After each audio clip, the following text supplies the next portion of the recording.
4. So it's this one and one last one, and then you're done with me. Hopefully not. But okay, so this parsha is Chukat, which translates as statutes. If we do it in a nutshell, there's so much that goes on that is monumental in Jewish history. We have the law of the red heifer. It's mysterious that it is what it is because it can purify a person who's touched a dead person.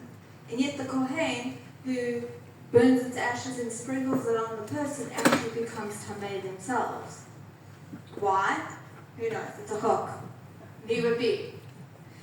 The next thing we find out is that Miriam dies. And then the people don't have water. So what ends up happening? Moshe commits one of his biggest averas or mistakes, as we can say. He is meant to speak to the rock, but instead he hits it because he was pressured by the nation.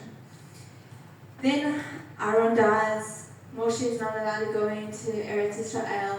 Then there's a huge plague that breaks out with snakes, and the only way that they can be cured from this plague is from the copper staff and the snake that gets put on at the encampment. And only if they looked up at it, they would be cured from the plague. If not, they would die. And the last thing is what really interested me, is the 2 wars that end Parsha Chukat.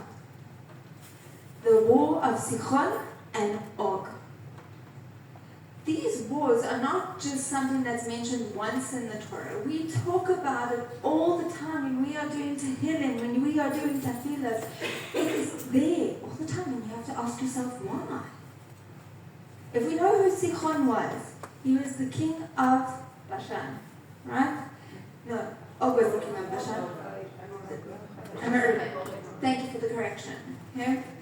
And the reason why we had a war with him is in those days they had to send emissaries. So they sent him emissaries to say, hey, we want to go through your land to get to Canaan. And he's like, sorry, I'm like the gateway, I'm the god. Apparently there was this agreement that he had with Moab and Amori and Ammon and Bashan that if anybody was going to come into the land, he would be like the guard dog. And that's how he was instigated into sending his army. But, because we have Hashem on our side, we won that war. The next war is with Og of Bashan. Og is a very interesting character because there is so much to know about him. Some people have said that he was a giant. Sichon and Og were brothers. They were giants, or there was one midrash that says that he was the son of angels, that he was pre-flood, and because he was so tall, his head was just above the water the entire time. And there's so many interesting, intricate things that make Og such a powerful character in our history. He was also around during Abraham's time, but that is amongst poskim debated because there could have been another Og. But Hashem says, do not fear Og to Moshe. It doesn't say don't fear his army. He says don't fear Og. And that is because why would Moshe be scared?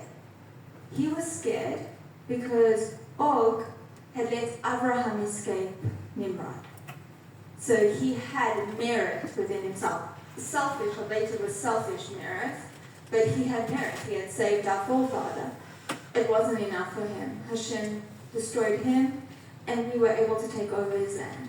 And the reason why we carry on talking about Sichon and Og is because us as a nation must never forget that no matter how big, no matter what giants we face, Hashem is going to help us conquer them all.